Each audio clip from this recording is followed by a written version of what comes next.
মাইকে আবার আনব্লক করে দিছে। কতবারই গেলে আইডি খুলতাম, জীবনটা তেজপাত হয়ে যেতেছে। আর আরে কি আজব, আমার একটা প্রাইভেসি আছে না, আমি বড় হইতেছি না। আমি তো বাসা সবারই বলছি যে রুমে ঢোকার আগে দরজা নক করে ঢুকতে। আমি কোনো নক টক দিতে পারবো না। কি বলবা বলো, বলে রুম তোর বাইরে যাও, আমি কাজ করতেছি একটা। তুই শিমুলটা টাকাটা ফেরত দিয়ে দে। চোখে চোখ রাখি বলো। তোমার দিকে তাকাইয়া কথা বলতে হবে কেন? তুমি কি আমার প্রেমিকা যে তোমার দিকে তাকাইয়া কথা বলতে হইবে? ওর পুরো বডি ল্যাঙ্গুয়েজের মধ্যে একটা সোর্স অফ ভাব দেখা যাইতেছে। তুমি এরকম অ্যাক্টিং করতেছো কিনা আমার সামনে? আমি কোনো অ্যাক্টিং করতে আছি না, যাহা সত্যি তাহাই বলতে আছি।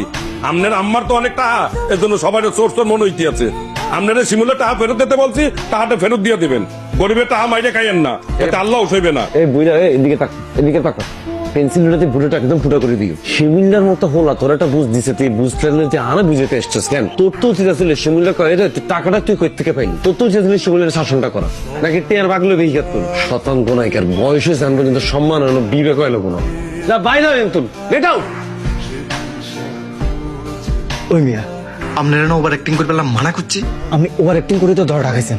সামরা তুই তো বলছো ডাক করে কথা বলতে। টাট করে কইছি বলে আপনি কাবিলা বাইরে দাঁড়িয়ে দিয়ে দিবেন নি। সামরা কাবিলা তো একসে চালাক, মিথ্যা কথা বললে বুঝতে দেয়। মিয়া আপনি মাথায় না এক ফুটা বুদ্ধি নেই। ওর দ্বারা একটা বুদ্ধি আছে। কি বুদ্ধি? কাবিলার দ্বারা কাইন্দে যে এখন বলি যে কাবিলা তুমি শিমুলের টাকা দিছি, একটু টাকাগুলো ফেরত দিয়ে দাও। আপনি কাবিলা ভাইয়ের কাছে কাইনলে কাবিলা ভাই আপনারা তো মারবো লগে আরও মারবো। মিয়া আপনার না একটা বোধ হয়, এই কারণে আপনি ঢাকা উড়ে রয়েছেন।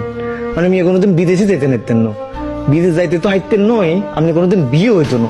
আর যদি বিয়ে হইও যায়, আপনার কোনোদিন বউ থাকতো না, আপনার বউ ভাগি আমার কাছে চলে যাইব।